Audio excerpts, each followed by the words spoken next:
Amigos, your relationship needs support. And when I think back to the beginning years of my marriage, where my husband and I were having the most amount of arguments and the least amount of sex, we needed help overcoming the number one issue in our relationship. And to do that, we needed to do something radically different than what we were already trying. You see, even dramatically different than what the generations before us were doing. And that support came in the form of marriage therapy. Marriage therapy was the game changer for my relationship. It allowed my partner and I to finally take a step back and have somebody else walk us through what was actually going on. And eventually we realized that most of the issues that we had with each other had actually nothing to do with the other person, but more so to do with our own unhealed trauma and our own things that we hadn't taken the time to process, but somehow was still showing up in our marriage. And that's why I love BetterHelp. You see, BetterHelp is the world's largest therapy service, and it's 100% online. With BetterHelp, you can tap into a network of over 25,000 licensed and experienced therapists who can help you with a large range of issues. To get started, you just have to answer a couple of questions about your needs and preferences in therapy. That way, BetterHelp can match you with the right therapist from their network. Then you can talk to your therapist however way you feel comfortable, whether it's via text, chat, phone, or even a video call. You can even message your therapist at any time and schedule live sessions when it's convenient for you.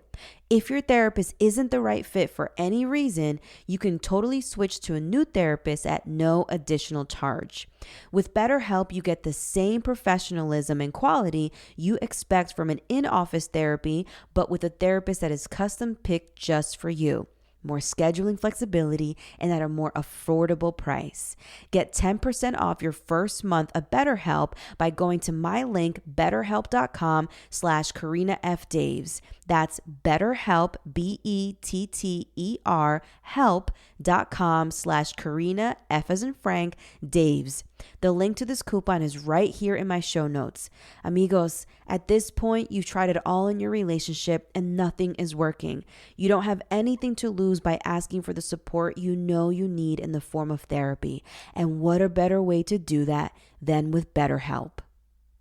Coming up on the Relationships You Understand podcast. Right now, you are spending a significant amount of time arguing about how to spend your money without having a why or a how for your money. And so what I want you and your partner to ask yourselves, if right now you are arguing about the bills, if you are the breadwinner, is I want you to start asking each other, what are your money values? Welcome to the show. I'm your host, Karina F. Daves, relationship coach and speaker, where I help women stop arguing with their partners so that they can have more sex. Because who doesn't want to have more sex? One of the biggest things that women struggle with is a lack of satisfaction in their relationship. It's our best kept secret, and I know this because it used to be me. You see, I was a checklist human obsessed with the many achievements we're pressed to accomplish. Getting degrees, getting married, having children, buying a home. And after all it was achieved, I still felt empty inside. And so I looked to my partner to fulfill me. And this is when the arguing started in my marriage. It wasn't until I stopped blaming my marriage and finally decided to take a deeper look into myself, to work on my own need for control, my perfectionism, and to work on my own unhealed trauma, that I realized in order for my marriage to be better, it required a better me. Join me each week where I will be your personal relationship expert, coaching you through unpacking and processing your identity, values, and standards to resolve the number one conflict in your relationship, because a better relationship begins with a better you. Whether you're deep in your marriage or on the road to one, I will help you reflect on who you are, both in your partnership and outside of it. I know so many of us are struggling with this in such a private way, but believe me, a better relationship is possible, but it also starts with you. Are you willing to do the work? Welcome to Relationships You Understand? If you're loving this podcast and enjoying the juicy relationship gems, then head over to follow me on my socials at Karina F. Daves on Instagram and TikTok. Head over to my website, KarinaFDaves.com, and subscribe to my newsletter, Release Your Relationship, where I share weekly relationship advice on how to overcome the number one issue in your relationship. If you're really enjoying this podcast, don't forget to leave me a review on Apple Podcasts or even Spotify. Subscribe to the podcast so you never miss an episode, and share it with all of your amigos. Reviews are such a personal way to hear your voice and interact with our community. Thanks so much for listening. And now, the Relationships You Understand podcast. Amigos, ¿cómo están? Welcome back to Relationships You Understand with your host, me, Karina F. Daves, relationship expert, speaker, and podcast host of this dope podcast. Today, we are kicking off a series called Being the Breadwinner, where I am going to walk you through a 4-part series on the 4 different issues that you are going to encounter when you become the breadwinner. Today, we're talking specifically about the bills. Now, I have never in the 3 years that I've recorded my podcast ever read from a script. However, there are so many details that I want to share with you about becoming the breadwinner that I did write some things down, and I want to read through them to you. Okay. So we're just going to get right into it. 2 years ago, I became the breadwinner, and it changed my marriage for the better. Over the next 4 weeks, I want to share with you all how my husband and I became the closest of friends through this very new transition. For context, I will share with you that we both decided that I would become the breadwinner in 2022 when I landed a position in tech that increased my salary and required my husband to step away from his 10-year career in the car industry. He left his career and started working a job that cut his salary in half and allowed him to have flexible hours, working 7 to 3:30 in the afternoon, whereas my position in tech required me to travel, have very long hours, and be away from home for long periods of time.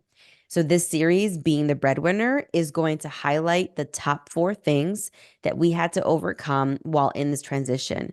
And it is honestly my hope that it helps you during your transition if this is you and you're listening to this podcast wherever you are.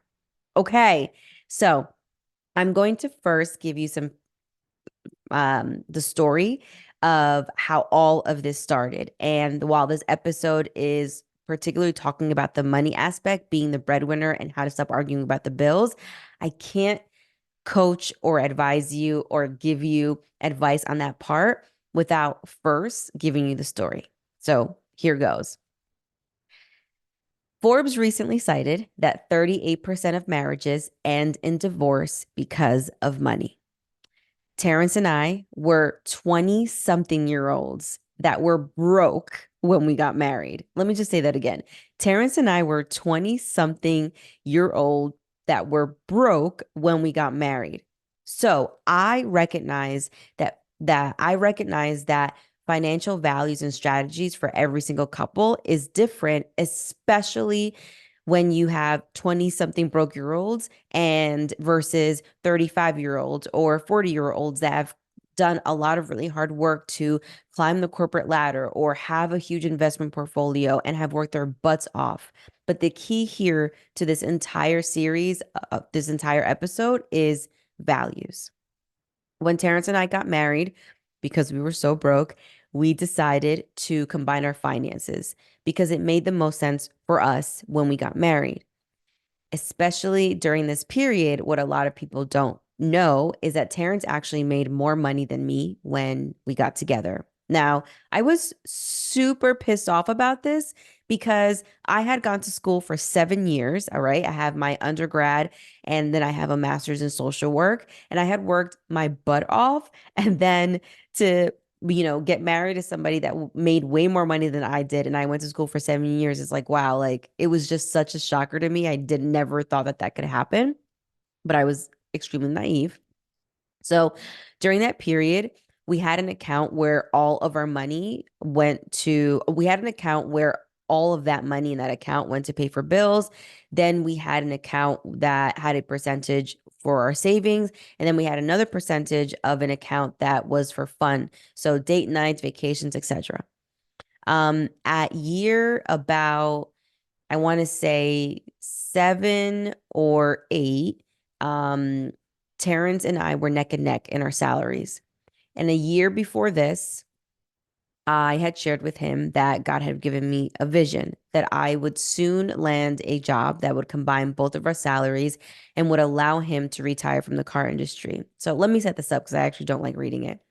So we were I'm mixing up the years right now. I'm gonna guess it's between year 7 and 9, where God gave me this dream that I was going to make both of our salaries combined. And I remember thinking to myself, like, that is super weird.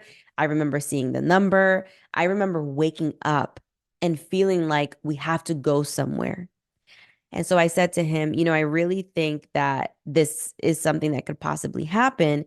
How could we best set up our lives and even like the emotional state of our bodies to be prepared for this? I said, would this be something that you would be down for us doing? Because it's a decision that we would have to make together.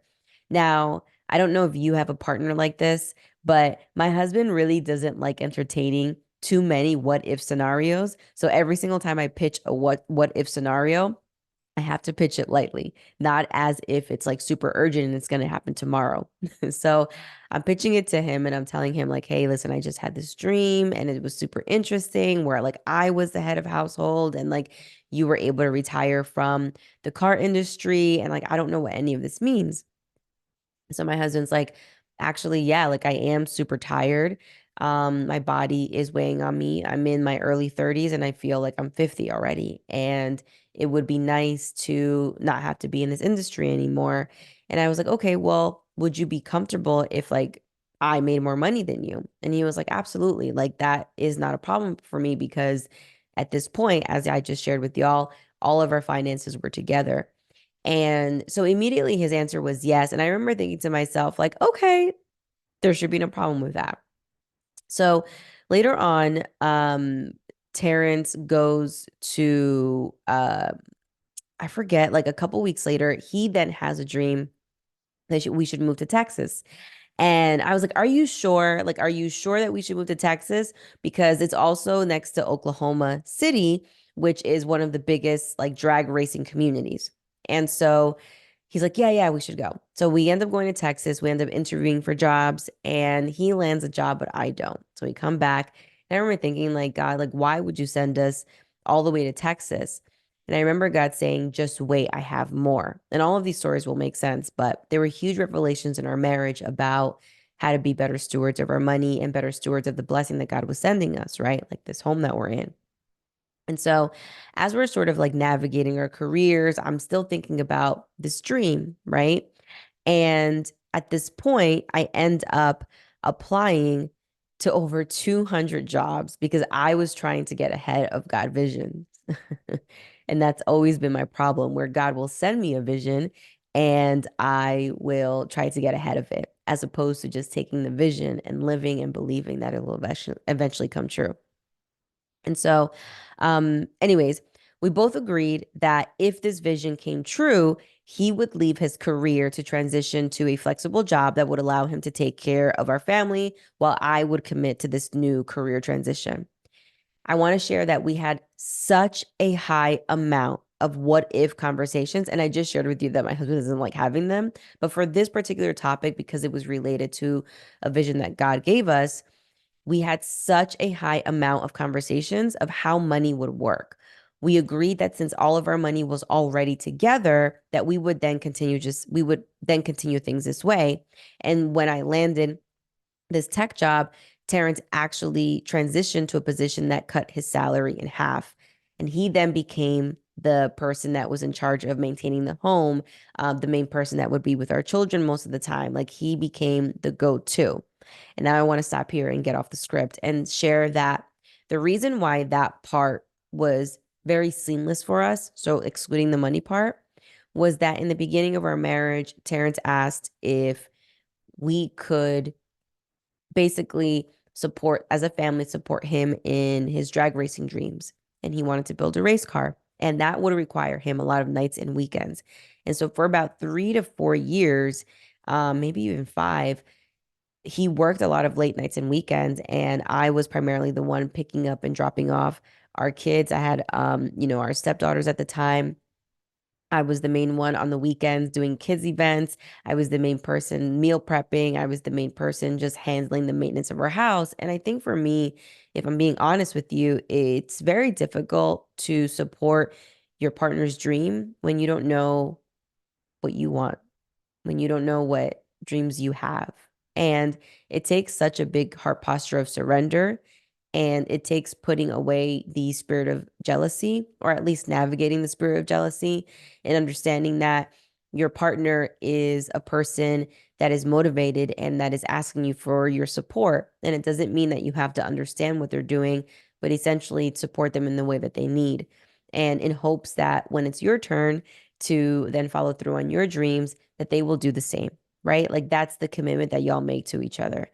And so the reason why the transition was so seamless in our household was not only because we had all these money conversations, but also because we had proof that, and we had not just like proof and evidence, but we had a habit where we supported each other. And so when it came time to support me, my husband had no problem pulling up his sleeves and doing his thing. Like there was no conversations of gender roles and like I'm the man of the house and I'm the guy. Like none of that actually happened when it comes to taking care of our kids, and it never has. And my hope is that it never will. So during this transition, we made the change extremely seamless. We barely argued. We didn't take weeks to make the decision. We didn't even ask all of our friends just to make sure we were fine. We made this decision as a team, and it didn't separate us. It actually made us better. Hola, amiga. Here's the thing. You've mastered everything else in your life but your relationship. You and your partner are not as intimate as you used to be. You are both stuck in this awful cycle of arguing that starts with bickering and ends with your routine blowups every few months. Every single time that you bring up an issue looking to resolve it, they feel like you're complaining, and then you begin to distance yourself. You feel like you're living with a roommate rather than your life partner. Your relationship, amiga, needs comprehension. Comprehension allows you and your partner to forgive each other quicker. Comprehension allows you and your partner to prioritize each other again. Comprehension is the very thing that will allow you both to give each other the space you need during those blowups. It stops the cycle of arguing. In my private one-on-one coaching program, I help women just like you come up with the exact communication strategies to begin to comprehend their partners and have their partners comprehend them. I will tell you the issues about your relationship that will take your couples therapist 6 months to tell you in just the very first session. It only takes one person in the relationship to do the work for there to be any progress. Either way, you will grow, and that is what is important. Through a mixture of one-on-one coaching, relationship framework, and plenty of aha moments, you'll finally be able to understand your triggers more deeply and decrease the time you spend arguing with your partner. You'll become more of an active listener versus being offended all the time. I want to help you stop arguing on the way to date night and actually have energy for post-date night activities, if you know what I mean. I'm on a mission to show women like you how to talk to their partners in a way that moves the needle for your relationship rather than leaving you stuck in this toxic cycle of arguing. I know many of us are struggling with this in such a private way, but believe me, a better relationship is possible, but it begins with you. So let's work together. I want to help you. Go to the link in the podcast notes to book a sales call where we'll talk about everything that's happened so far, what you've tried, and how I can help. I can't wait to work with you to get you and your partner to stop arguing and have more sex. I can't wait to meet you. What I want you to understand is like the reason why we didn't argue about the bills or me becoming the breadwinner is because we had very similar values. And I've shared this story before that we may not have argued about me becoming the breadwinner, but Business Insider actually did a whole article on this, and the title is extremely clickbait. It's called "My Husband Was Jealous of Me and I Make four times more than him." And if you read through the article and get past the raunchy title, you're able to actually read through the very beautiful story of how my husband ends up going voluntarily to therapy to deal with some of the feelings that he's having from not being the head of household anymore, from having this feeling of wanting to provide and feeling like he's in competition with me and being jealous of where I am. And through therapy, he discovers that he was actually seeing me as an opponent rather than a teammate. And it's a really beautiful story of two people coming together and realizing that like I cannot fix his emotions, I cannot fix his feelings, but I can be there to support him. And then he takes responsibility and accountability for his feelings and understanding that like this isn't a problem for my wife to fix. And I also can't take it out on her. So, what resources are at my fingertips that I can utilize to make an impact in our marriage for the better? And I think that that was extremely mature of him and extremely mature of me and just extremely mature of our marriage.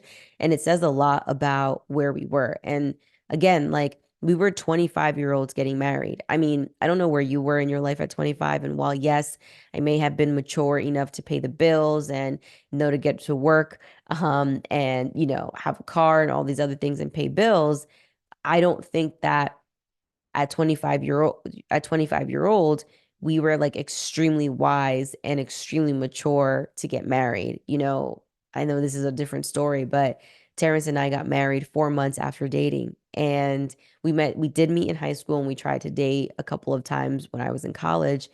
And when we decided to get married, it was fundamentally in the belief that we were feeling like God was really calling us to be together. And then we decided to do it. And now, 12 years later, here we are sharing our testimony. And I feel like I'm trying not to cry, but like that's just such a beautiful testimony of the way God works and his love.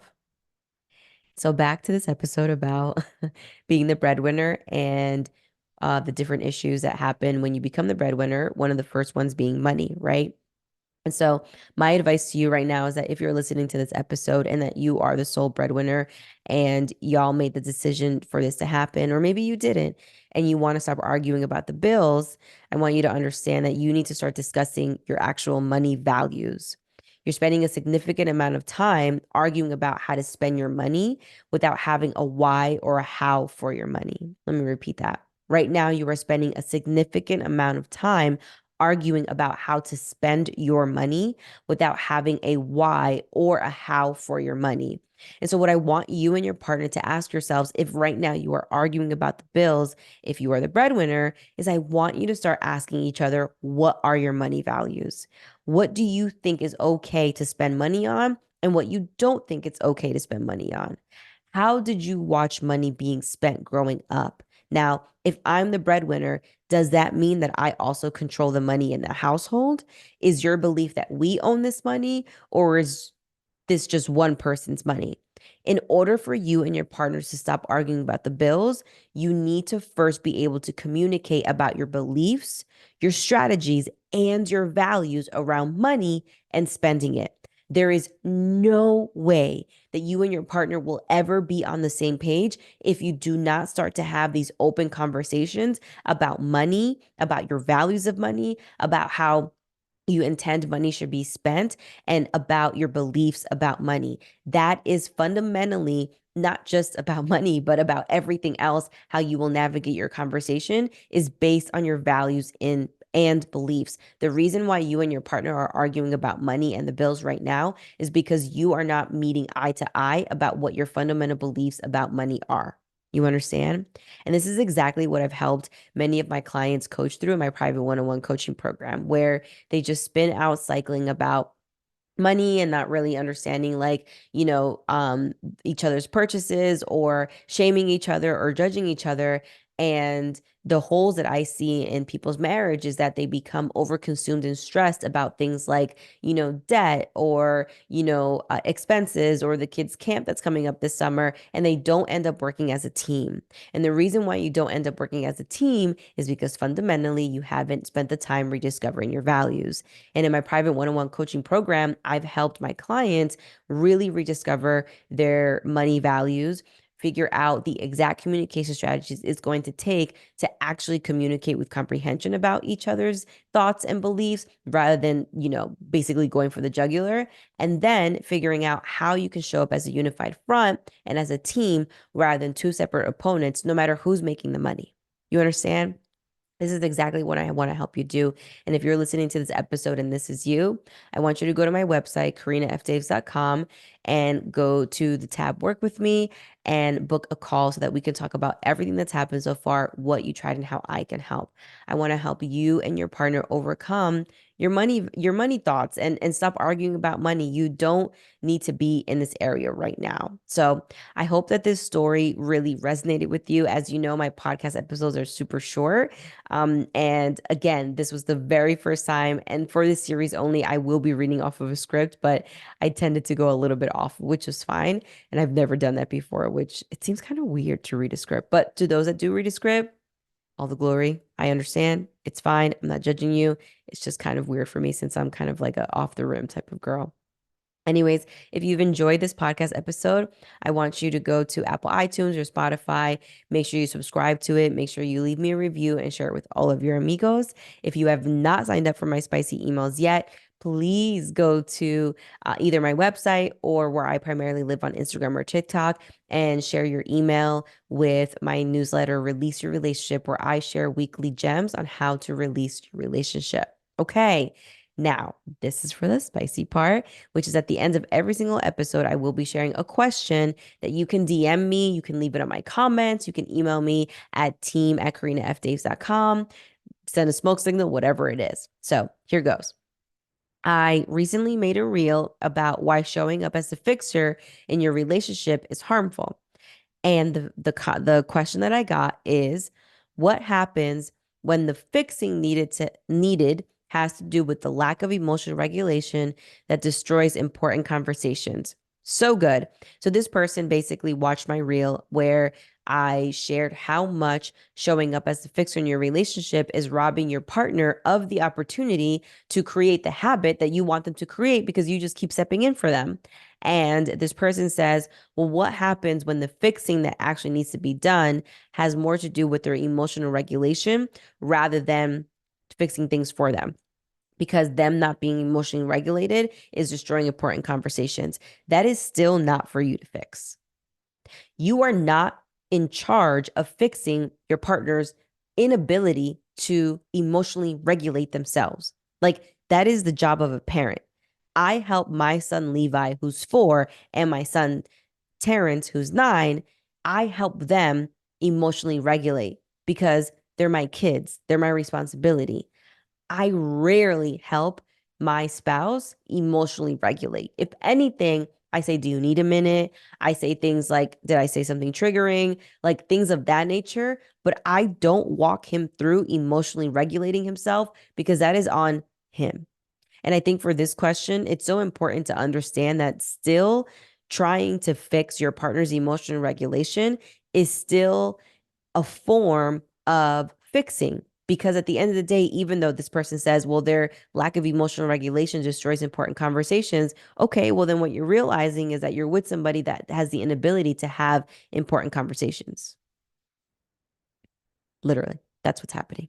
You're with someone that has the inability to have important conversations. And where can that be their problem and not yours? And where can you start to ask yourself how possibly communicating and having the ability to get through important conversations, how can that be your value and it be okay that they don't meet those standards? And then the next question you want to ask yourself is, am I willing, like, what is my standard of this value? And am I willing to remain in this relationship, even though their personality goes against the very thing that I value? Do you see how, I know it sounds like it's hard, but do you see how simple it is to figure out if a person is for you or not? When you break it down against your values, you're clearly able to see what it is that you want and how you want it. And you're able to separate the person, the emotion, and the love, and understand that this person may just not be a good fit when it's matched against your values. You understand? Anyways, okay. I hope that this helped. Let me pray for you and then close out. So, Father God, I thank you so much for this day. I thank you that you allowed us to be together. I thank you for the listeners that will listen after this. And I hope that it resonates with somebody today. I hope that I'm speaking to somebody today that's getting ready to make some decisions in their relationships, or that even if they're in a similar situation of becoming the breadwinner, I really hope that this episode helps him. Lord, I ask that you give us the discernment necessary in order to decide what it is that you want for our lives and what it is that needs to be rooted out. I ask that you give us grace and patience, or at least opportunities for grace and opportunities for patience, so that we can start to learn where it is that we may just be falling short on. I ask this in Jesus' name. Amen. Okay. I hope that helped. Again, my name is Karina F. Daves. I'm a relationship expert, speaker, and the podcast host of this dope podcast, Relationships You Understand. If you've enjoyed this episode, make sure you subscribe to it, leave me a review, and share it with all of your amigos. Okay, I primarily live on Instagram and TikTok. Make sure you go over there, enjoy my free content, this free podcast, sign up for my newsletter, which is also free. There is so much free good value in this that I hope you're taking advantage of. Okay, I love you so much. I'm going to bed. Make sure you email me or leave me any questions that you have about your relationship in the DMs. Okay. Te quiero mucho. Ciao. If you're loving this podcast and enjoying the juicy relationship gems, then head over to follow me on my socials at Karina F. Daves on Instagram and TikTok.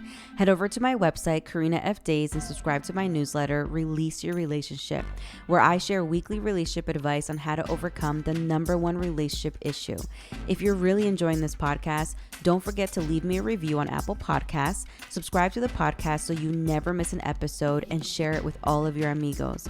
Reviews are such a personal way to hear your voice and interact with our community. Thanks so much for listening to the show, and can't wait to have you back again. I love you so much.